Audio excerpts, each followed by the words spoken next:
Bonjour, nous sommes le mardi 6 mai, bienvenue dans ce nouveau numéro avec Sophie. Bonjour Eric. Dame Sophie de la Motte qui vient nous faire le point des textes qui se discutent dans l'hémicycle. Je rappelle que beaucoup de gens ont le sentiment qu'il y a une impuissance démocratique, qu'on ne les écoute pas, etc. C'est assez souvent vrai. En même temps, je vous accuse un peu, ceux qui pensent ça, de ne pas toujours être très attentifs au contenu des textes qui passent à l'Assemblée. Et c'est pour ça, dans notre œuvre d'éducation populaire, qu'on fait cette émission avec Sophie. C'est pour parler réellement de ce qui se décide à l'Assemblée. On dira d'ailleurs peut-être 3 mots sur les perspectives de dissolution, si tu en es d'accord, en fin d'émission. Avant, on va parler droit au suicide, fin de vie. Droit à mourir dans la dignité. Les mots sont extrêmement importants et particulièrement choisis pour toucher les zones sensibles des individus. Je voulais faire d'abord un petit rappel, parce qu'on a parlé des déserts médicaux la semaine dernière. Je vous avais dit qu'ils n'avaient pas pu terminer cette PPL de 5 articles, donc l'agenda de l'Assemblée a reglissé la proposition de loi demain dans la journée entre 17 et minuit. Voilà. Donc c'est la libre installation des médecins qui est en jeu. Tout à fait. Et on a de fortes chances que ça soit adopté, mais comme le gouvernement est contre, et que le Sénat a quand même son mot à dire, il faut que, pour que le texte suive son cours, la navette parlementaire, il faut que ça soit inscrit à l'ordre du jour du Sénat. Je ne suis pas certaine que ça continue tout son cours, donc on aurait peut-être une PPL une proposition de loi, votée à l'Assemblée, mais qui finirait en fait par mourir de sa belle mort dans les limbes parlementaires. Bon, donc, en tout cas, ça a eu le mérite d'ouvrir le débat. Moi, je trouve que ce débat a eu un côté assez surréaliste, parce que au moment où il y a une vague trumpiste, et j'en ai parlé hier avec Édouard dans notre chaos global, qui est pour la libéralisation, la déréglementation, dérégulation, en France, on a vraiment une caste politique qui fait le contraire. Oui, il y a un raidissement complet de la technostructure, des esprits même, qui est quand même assez étonnante, parce que finalement, ils sont, à mon sens, dans des combats d'arrière-garde. En plus, on a montré, mais je sais qu'en plus on a des positions divergentes sur le sujet, mais c'est l'histoire de la circulation des grains et de la bataille des grains sous Louis XVI. En France, quand on a un problème d'approvisionnement, on part du principe qu'il faut réglementer. Il faut rationner déjà. Il faut rationner, alors que le bon sens, à mon avis, c'est plutôt de laisser les gens s'installer là où ils veulent. Tu interprètes très mal mes idées. Je suis profondément libérale. Mais il ne faut pas le dire, parce que tu vas te faire haïr. Tu es macroniste, c'est ça que ça veut dire. Là aussi, plein de gens croient que Macron est un libéral, alors que Macron est un étatiste. Oui, Macron a cessé d'étendre la sphère de l'État. Macron est l'image parfaite de la technostructure. Et là-dessus, donc je rappelle le papier que j'ai sorti, reprenant mot pour mot les propos de Klaus Schwab dans son livre La Grande Réinitialisation, qui propose toutes les politiques sociales que le Parti Socialiste et LFI proposent aujourd'hui. Hein, on le rappellera. Mais il y a une alliance objective entre ces deux camps, hein, c'est évident. Alors, aujourd'hui, on parle d'un sujet sérieux, c'est la fin de vie, la loi sur la fin de vie. Est-ce que tu peux déjà nous faire un point sur les débats qui ont eu lieu pour savoir une loi, deux lois, les différents aspects de la loi, etc. En fait, ça faisait partie des textes promis de longue date par Macron. Il y avait déjà eu une proposition de loi d'Olivier Falorni, qui est à la manœuvre ici, en 2021. Il y avait un article, l'article premier avait été adopté, ça n'était pas allé plus loin. Et Macron, en 2022, avait dit qu'il ferait ça dans son quinquennat. L'an dernier, juste avant la dissolution, avait commencé justement l'étude d'un texte qui avait deux objets. a priori antagonistes, si on réfléchit bien, si on est un petit peu rationnel, qui étaient les soins palliatifs, parce qu'eux disent que la fameuse loi Claes-Leonetti, qui normalement organise tout ça, n'a jamais été mise en œuvre. Et c'est totalement vrai, puisqu'il y a aujourd'hui 26 départements français où les patients qui pourraient nécessiter des soins palliatifs n'y ont tout simplement pas droit. Il n'y a pas de structure. Il y a un souci de formation des soignants derrière. Et dans le même texte, il voulait faire également l'euthanasie. J'ai vu un papier qui est très bien fait, qui explique les différents stades. Il y a 5 stades où se pose la question de l'arrêt des soins et l'aide active à mourir. Dans les 3 premiers cas, on est dans le cadre de la loi Claes-Leonetti. C'est-à-dire la personne atteinte d'une maladie incurable, en bout de course, soit parce que très âgée, soit parce que pour d'autres raisons, et ça peut toucher des enfants d'ailleurs. Hein, la fin de vie en stade terminal. La fin de vie n'est malheureusement pas réservée à nos concitoyens les plus âgés. Mais là, il y a des réponses médicales. Encore faut-il donner les moyens aux soignants, mais ça peut être justement le fait de donner... Je me souviens, on avait eu ce débat-là au moment du Covid, c'était la question du Rivotril. Il y a des moments, notamment quand les personnes sont extrêmement faibles, ce qui est le cas des personnes âgées, c'est pour les soulager, notamment sur le plan respiratoire, parce que le fait d'avoir du mal à respirer est une souffrance. Du coup, on leur donne des anesthésiants qui, de facto, provoquent la mort, parce que, justement, ils sont âgés et faibles, et du coup, ça accélère le processus, mais ça reste une mort, finalement, naturelle. C'est le processus Tu as déjà assisté à ça ou pas? Non, mais... Oui. Moi qui ai vécu ça avec ma sœur, donc moi je dis d'où je parle, oui. Qui ai vécu ça avec ma sœur il y a 4 ans, je suis sur ces débats. Moi je pense que tant qu'on n'a pas vécu les scènes soit de souffrance sans sédation, soit c'est pour ça qu'il faut de la sédation. Séances de sédation. Moi j'ai assisté à une sédation, c'est épouvantable. C'est-à-dire qu'effectivement les médecins disent « Ah mais non, mais il souffre pas. » Bon, moi je suis très mesuré sur ces sujets. D'abord, je confesse mon ignorance scientifique. Non, mais moi j'ai vu mon fils de 3 mois en réanimation sédaté pour pouvoir supporter le poumon artificiel. Il était paisible. Hein. C'est au moment où ils ont diminué la sédation pour qu'il puisse se mettre à respirer normalement, parce qu'il était en phase de guérison. C'est là où effectivement il souffrait, parce que l'intubation c'est quelque chose d'horrible. Mais la sédation peut permettre à certains patients justement de passer le cap vers la guérison. Mais là, en fait, dans le débat, et c'était le problème, le défaut majeur du projet de loi d'avant 2024, c'est qu'on mélangeait complètement les deux choses, et de fait, dans l'esprit des gens, aujourd'hui, tout est mélangé. Évidemment, personne n'a envie de souffrir, personne n'a envie de voir ses proches souffrir. Donc ils disent, une petite piqûre et c'est bon, mais on mélange... Ça se passe pas comme ça, la réalité, c'est pas une petite piqûre. Voilà, on mélange plein de sujets. Bon, ça n'empêche que... La question, c'est quand même d'abord celle du choix actif de la personne. C'est-à-dire qu'aujourd'hui, il y a un débat sur, dans l'esprit des gens. J'ai entendu les médecins dire ça au moment notamment du Rivotril, c'est quand est-ce que vous débranchez grand-maman? En réalité, la question à la base, c'est quelle part de consentement la personne qui est en bout de course, si vous me permettez cette expression vulgaire, peut avoir au choix de sédater ou pas. Je pense que la question du libre choix est complètement biaisée, parce qu'il y a la pression familiale. Et il y a la question de la souffrance.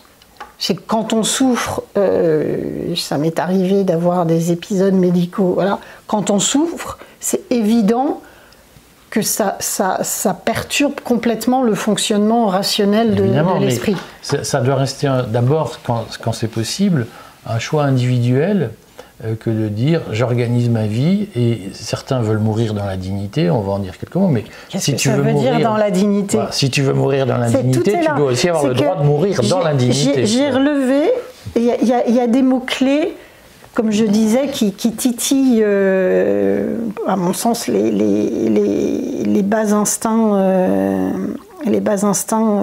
des individus. D'abord, il y a droit. Alors droit, c'est le truc qui est incontournable, mais il y a choix, liberté et dignité. Est-ce que mourir de manière naturelle en ayant réglé la question de la souffrance? Pour moi, c'est quelque chose qui est le premier élément et c'est incontournable. Si on n'a pas réglé la question de la souffrance, effectivement, c'est pas beau à voir et franchement, c'est indigne de la personne humaine.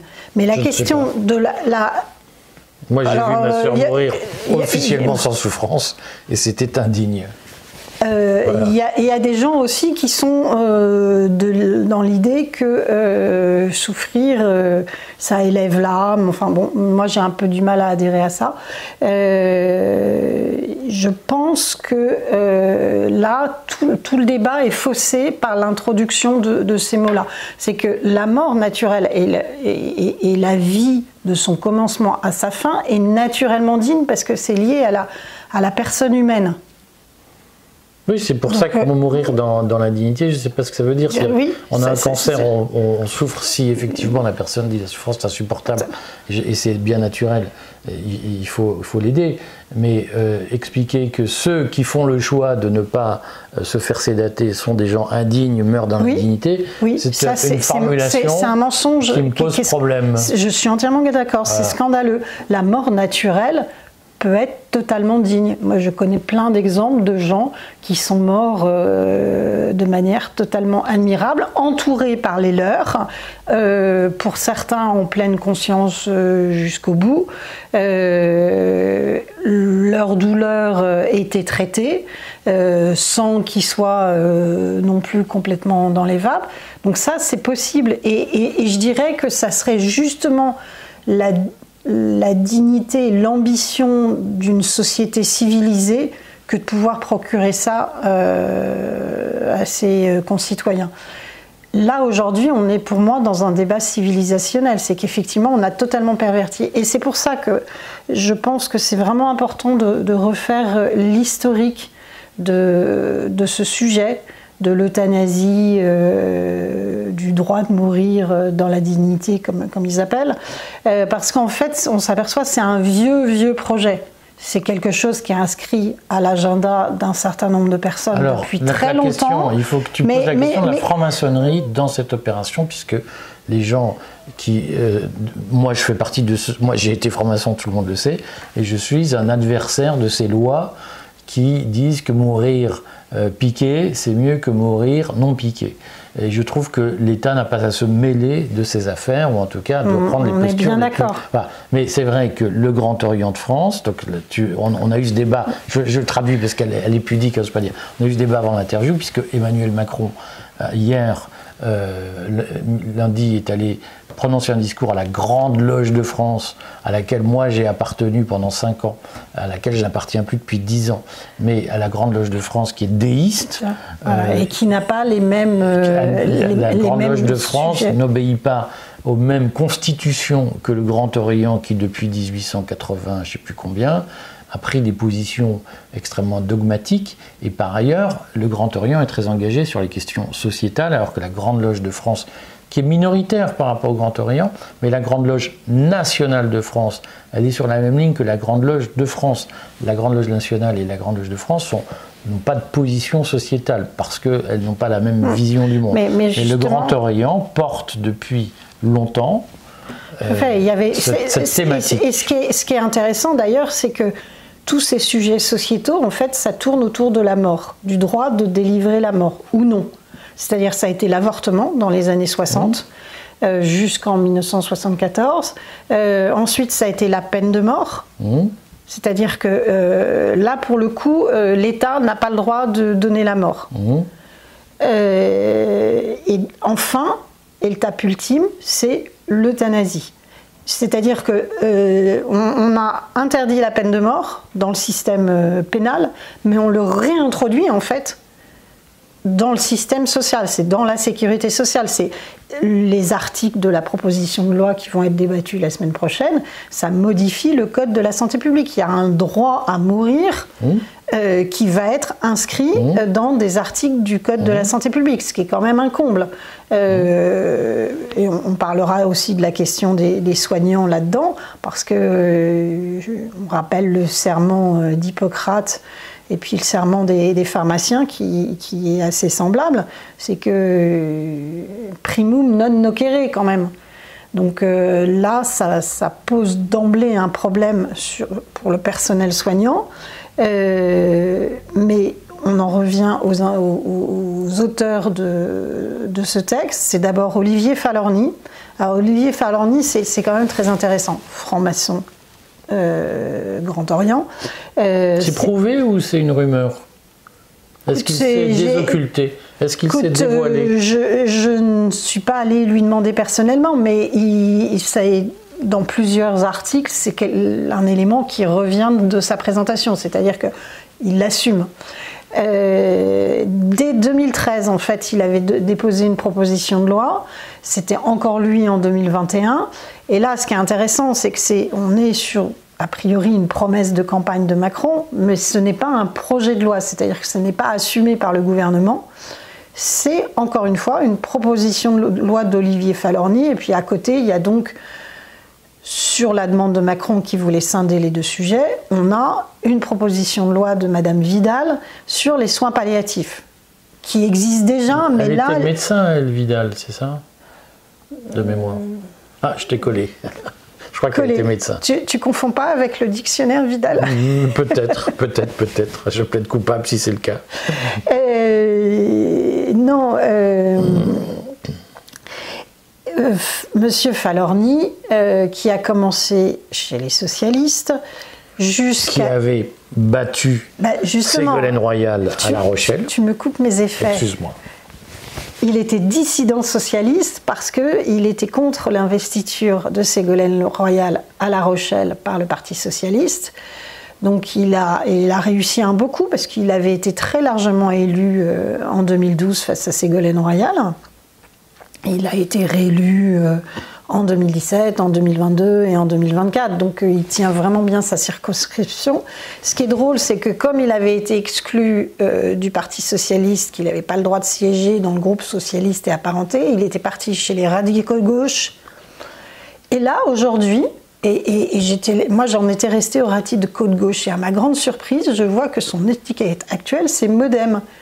Donc, proche de François Bayrou, du coup. Adhérent de son parti. Adhérent du mouvement de François Bayrou.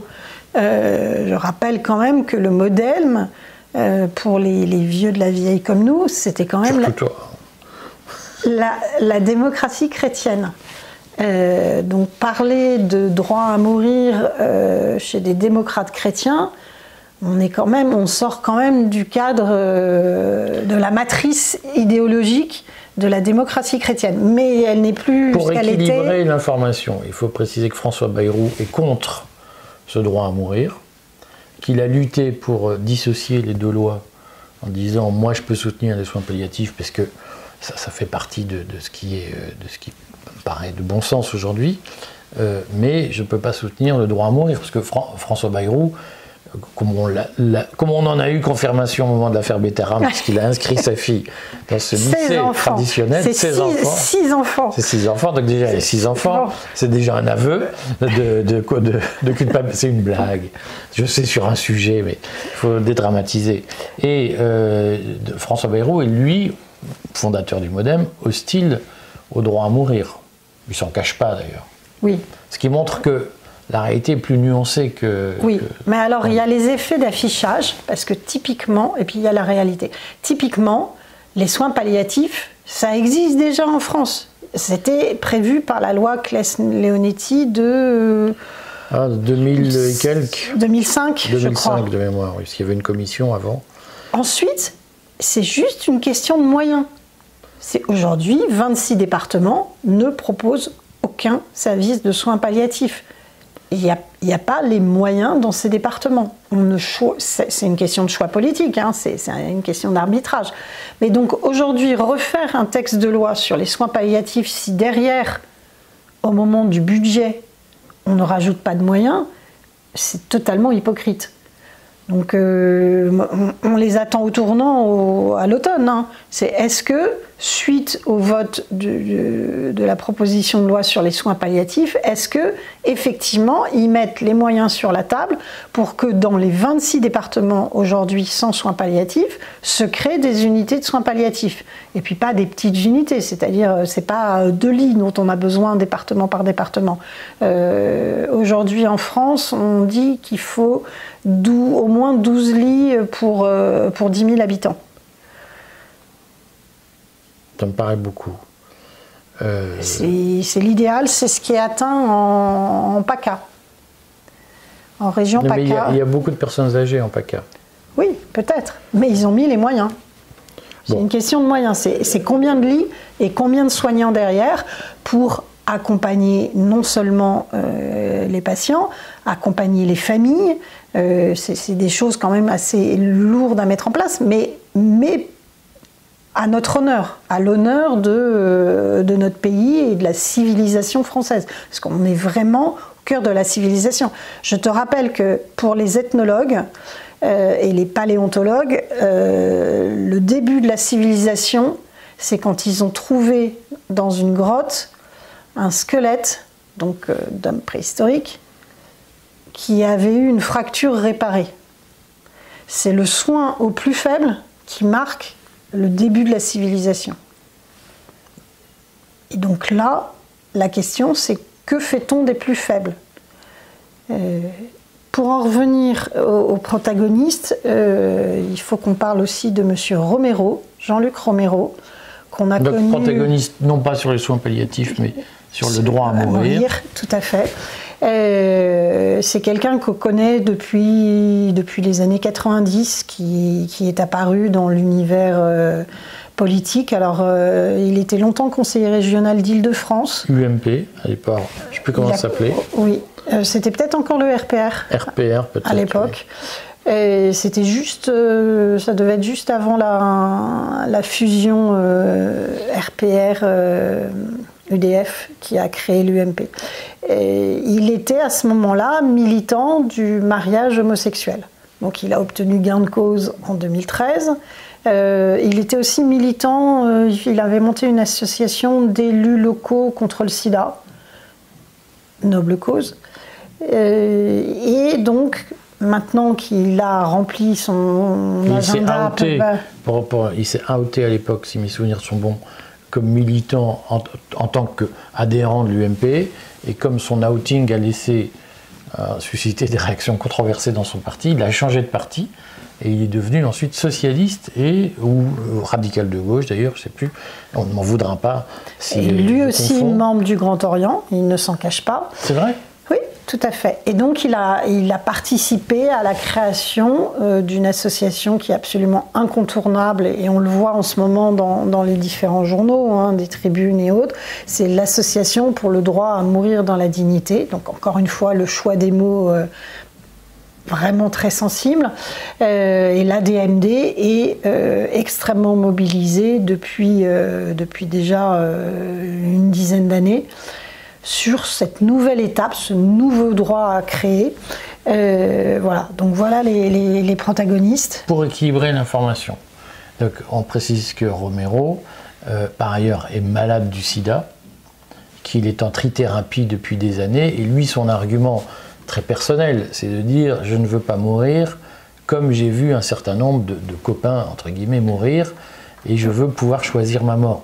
Et sachant que vivre en trithérapie n'est pas non plus une sinécure, et que les effets secondaires des médicaments de la trithérapie posent des problèmes. Je dis ça, je suis un adversaire du droit à mourir, mais pour équilibrer. C'est-à-dire que le parcours de Romero est aussi un parcours où il se dit, mais à titre personnel, je n'ai pas envie de crever comme ceux que j'ai vus crever, parfois dans des conditions abominables. En même temps, le sida des années 90-2000, c'est plus du tout la vie des patients d'aujourd'hui. Justement, parce qu'il y a eu des progrès médicaux, heureusement, et que même s'il y a des effets secondaires, globalement, ils peuvent vivre, c'est sans comparaison par rapport à ce que vivaient les malades du sida avant qu'on arrive à ces traitements. Donc il a certainement, et je le comprends, je le conçois très bien, été traumatisé parce qu'il a dû voir partir des amis. Mais aujourd'hui, voilà, il y a des protocoles qui font que c'est quand même plus confortable. Reste qu'aujourd'hui, on est dans une espèce de concurrence internationale progressiste, si j'ose dire. On est d'accord. Parce qu'on nous parle sans arrêt de la Suisse, de la Belgique, des Pays-Bas. Des Pays-Bas, qui eux ont mis en place des systèmes d'euthanasie, c'est-à-dire d'aide active à la mort, voilà. y compris pour des gens qui, a priori, n'ont pas de raison de vouloir mourir, enfin de raison médicale. Le Canada, d'ailleurs, fait partie des plus progressistes là, parce que là, on va avoir comme critère pour demander l'euthanasie, on va avoir le critère psychologique. Il y avait eu le cas... ça, c'est inscrit dans la loi ? Dans le projet de la proposition de loi ? Là, ils veulent effectivement... alors, ils disent que ça va être maladie en phase avancée ou terminale, mais ils ne parlent pas des... La question, c'est comment on distingue ça pour une maladie psychologique ou psychiatrique d'ailleurs. Donc là, ça va être les déficients intellectuels. Ça rappelle une période particulière de notre histoire. Hein. Non, mais c'est du curiassage, c'est-à-dire qu'au lieu de prendre le saucisson d'un coup, tranche par tranche, on avance vers l'objectif final. Mais là, il manque l'étape. Qui est soleil vert. Voilà. Là, l'étape, c'est pour le critère de majorité. Pour l'instant, ils ont maintenu 18 ans. Enfin, à 18 ans, on est encore un gamin, hein. Surtout les hommes. C'était gratuit. On est gamin jusqu'à la fin de nos jours. C'était gratuit. Nous. Mais quand on compare justement ce qu'ont fait les Canadiens, les Belges et les Hollandais, on sait que ça va être l'étape suivante. Et donc moi, j'avais été très frappée. C'était après, je ne sais plus si c'était l'attentat du métro de Bruxelles ou celui de Zaventem, de l'aéroport de Bruxelles. Et il y avait une jeune fille d'une vingtaine d'années qui avait survécu à l'attentat, alors qu'il y avait eu quand même pas mal de morts. Et 3 ou 4 ans après, en fait, détresse psychologique intense, elle a demandé... Ce qui peut se comprendre. Tout à fait. Mais visiblement, elle n'était pas soignée correctement. Et donc, elle a demandé et obtenu l'euthanasie. C'est effrayant. Voilà. Mais ça pose la question, je vais reposer la question en termes libertariens, parce que souvent, on se fâche avec les conservateurs, notamment sur la question du social. Donc, c'est l'occasion de poser la question de ce qui peut nous unir, libertariens et conservateurs. C'est est-ce que... le droit de mourir par la médecine fait partie des droits naturels des individus ou pas. Moi, je suis libertarien parce que je crois qu'il y a des droits naturels dont chaque individu dispose. La question, c'est est-ce que demander à un médecin de nous piquer, ça fait partie des droits naturels? Moi, je ne crois pas. Non, parce que tu te souviens de nos cours de philo, ta liberté s'arrête là où commence celle des autres. Et en demandant ça à des soignants, tu attentes à leur liberté de conscience. Et ça, pour moi, c'est pas possible. Si on n'a pas le droit d'obliger. Et pour l'instant, les médecins, dans le texte de loi, ont préservé leur clause de conscience, mais les pharmaciens, expressément, n'ont pas la liberté de conscience là-dessus. Donc, ils auront obligation de délivrer les médicaments destinés... Ils ne pourront pas actionner la clause de conscience? Non. Donc pour moi, alors, ça c'est vraiment très grave. Ça aussi, c'est-à-dire que petit à petit, on fonctionnalise la santé et que des gens qui vivent de leurs propres moyens sans devoir un centime à l'État doivent obéir à des règles qui sont totalement liberticides. Est-ce que les médecins auront droit à une clause de conscience? Pour l'instant, oui. Mais pour l'instant, c'était l'examen en commission. Ça n'est pas passé par amendement en commission, mais tout est ouvert sur le texte en séance. Pour l'instant, les amendements ne sont pas encore tous déposés, donc on verra ça à partir du week-end prochain, mais ça fait partie, comme d'ailleurs sur l'avortement, hein, c'est ce qu'ils veulent faire sauter, c'est la clause de conscience des soignants pour tous ces sujets-là. Alors, il y a quelque chose qui m'a particulièrement choquée, qui est d'une hypocrisie abominable, et c'est passé par amendement la semaine dernière.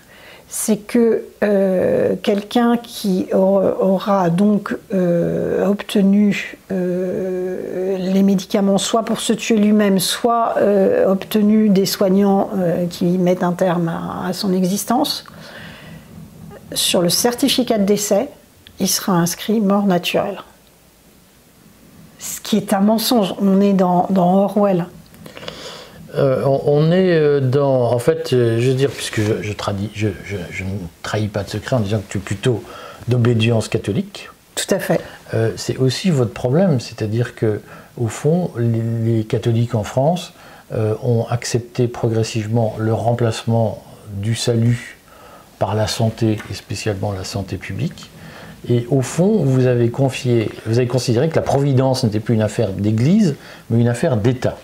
Certains catholiques le pensent. Je vois peu de catholiques se battre contre l'État-providence, qui est une imposture. La providence, c'est Dieu, c'est pas l'État. Quand tu lis la Croix, effectivement, eux, ils sont totalement fonctionnalisés. C'est vraiment assez spectaculaire. De temps en temps, je lis le Figaro, et ils en sont quand même pas très loin non plus. Hein. Oui, mais je ne partage absolument pas cette position des catholiques en France. Oui, mais reconnais que c'est un problème collectif, c'est que d'une certaine façon, vous avez chéri les causes dont vous vous plaignez des mots. Oui. Non, mais pour moi, personne dans l'Église dit à bas l'État-providence. Le problème, c'est que moi, je remonte beaucoup plus en amont. Pour moi, la vraie politique sociale, c'était celle d'avant la Seconde Guerre mondiale, c'est-à-dire que quand ça relevait de mutuelles, et notamment les mutuelles d'entreprises familiales. Pour moi, le vrai modèle, c'est Ozanam. Donc c'est au 19e siècle. Le catholique doit avoir un rôle social, et quand il a la responsabilité d'avoir des salariés, il doit leur offrir la protection. Ce qui est d'une certaine manière une conception quasiment d'Ancien Régime, puisque c'était tu avais la responsabilité morale des personnes qui étaient... Alors, on ne va pas polémiquer. J'aime bien le taquiner sur des sujets comme ça. Je précise que le principe de la mutuelle, c'est que ce sont les assurés qui s'organisent spontanément entre eux. Ce qui est une conception libertarienne qui me va bien.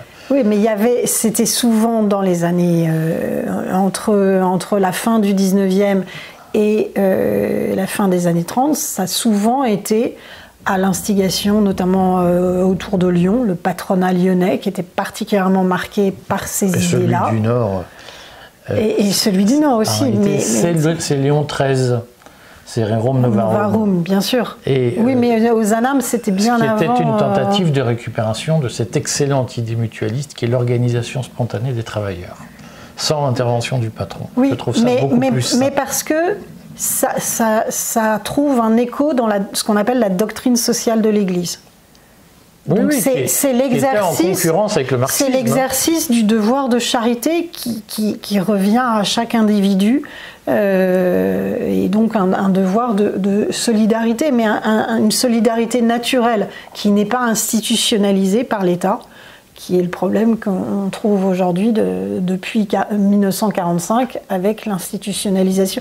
Et il subsistait à côté de la sécurité sociale plein de régimes, et notamment une organisation mutualiste propre à certaines professions.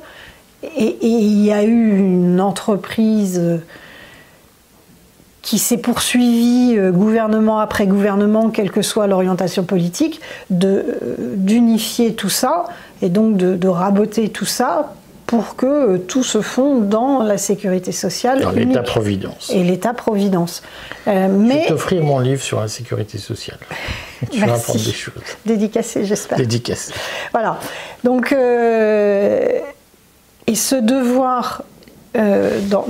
quand on parle de l'euthanasie, ce devoir de charité il est aussi vis-à-vis des personnes les plus faibles et singulièrement des mourants. Ça fait partie du devoir des chrétiens qui était de visiter les malades et visiter les mourants pour leur apporter justement une présence humaine jusqu'au bout, qui fasse partie de votre famille proche ou non. C'était les communautés villageoises, c'était les communautés de quartier.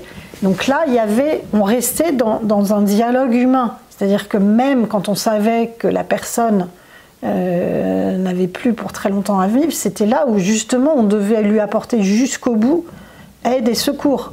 Et ça passe souvent tout bêtement par la parole, par la communication.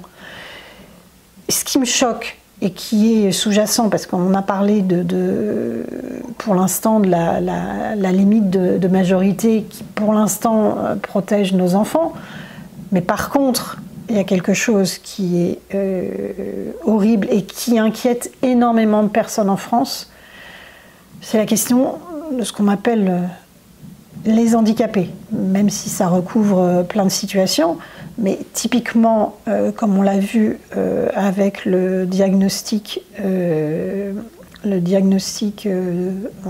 durant la grossesse, les tests pendant la grossesse, on sélectionne aujourd'hui les enfants trisomiques, donc porteurs de trisomie 21, pour les éliminer. Mais il y a des parents qui refusent justement que leur enfant soit éliminé in utero. Les enfants naissent, vivent, et parfois, et de plus en plus, vivent de plus en plus vieux, ce qui est très bien, il n'y a pas de raison. Tous leurs problèmes de santé ont été énormément améliorés. Avec cette loi, on va pouvoir euthanasier des déficients intellectuels. On va pouvoir éliminer des malades porteurs de trisomie 21 et de tout ce qui n'apparaîtra pas dans la norme. Parce que toute la question, c'est qu'est-ce que c'est que la norme? Le mot normatus. Voilà.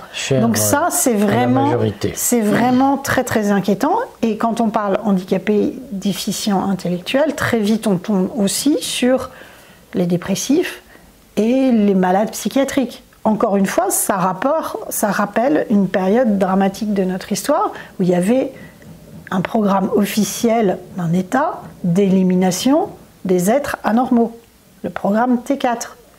Donc là, on se dirige droit sur ce type de modèle. Et ça, en termes de civilisation, c'est désespérant. Bon, on a entendu ton cri du cœur. Dont je te félicite. Quel est le programme de travail de cette loi? Quel est son calendrier parlementaire? Ça commence lundi prochain et il y en a pour quasiment toutes les séances du mois de mai. Le vote solennel est prévu à l'Assemblée le 29 mai. Il y a quelque chose qu'on n'a pas abordé et qui était moins fort dans les débats des années précédentes. Mais je pense que ça s'explique aussi par la situation budgétaire dramatique que nous vivons, qui est que de plus en plus de gens, et notamment donc des parlementaires, abordent la question sous l'angle comptable. C'est-à-dire qu'aujourd'hui, compte tenu des déficits de la sécurité sociale, des déficits du budget de l'État, ils disent ouvertement qu'il y a des gens qu'on pourrait... qui coûtent trop cher. Qui coûtent trop cher.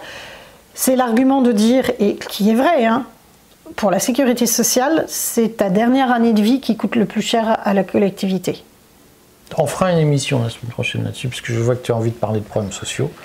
Et ces coups-là, on le réserve, parce que sinon on va le maltraiter. Ouais. Alors la question, c'est que pour l'instant, cet agenda donc entre le lundi 12 mai et le 29 mai, pour les deux textes de loi, hein, c'est la proposition de loi soins palliatifs et la proposition de loi droit à mourir. Je pense que ça ne va pas être évident de tenir ce timing-là. En commission des affaires sociales, ils avaient à traiter 1200 amendements à peu près. En séance, traditionnellement, il y en a 3 à 4 fois plus. Donc là, on est parti pour 4 à 5 000 amendements. Je pense que même s'il y a des amendements identiques suivant les bancs, ça va quand même être difficile de tenir ce timing-là, à moins de les faire travailler les week-ends, ce qui est aussi une possibilité. Donc, est-ce qu'ils vont nous faire la même chose que, souviens-toi, simplification économique avec la mesure ZFE, qui finalement n'a pas pu être examinée. C'est-à-dire qu'ils font des textes, là en plus c'était un projet de loi, ils font des textes, il faut que tu finisses parce que... fleuve, mais en fait ils ne se donnent pas les moyens pour les terminer. Donc on peut dire qu'ils auront discuté du sujet, mais c'est pas évident qu'on arrive au bout. Je la brusque mais gentiment, c'est parce qu'il y a un timing et je dois le respecter, sinon on s'en sort plus. Sophie, à la semaine prochaine. À la semaine prochaine.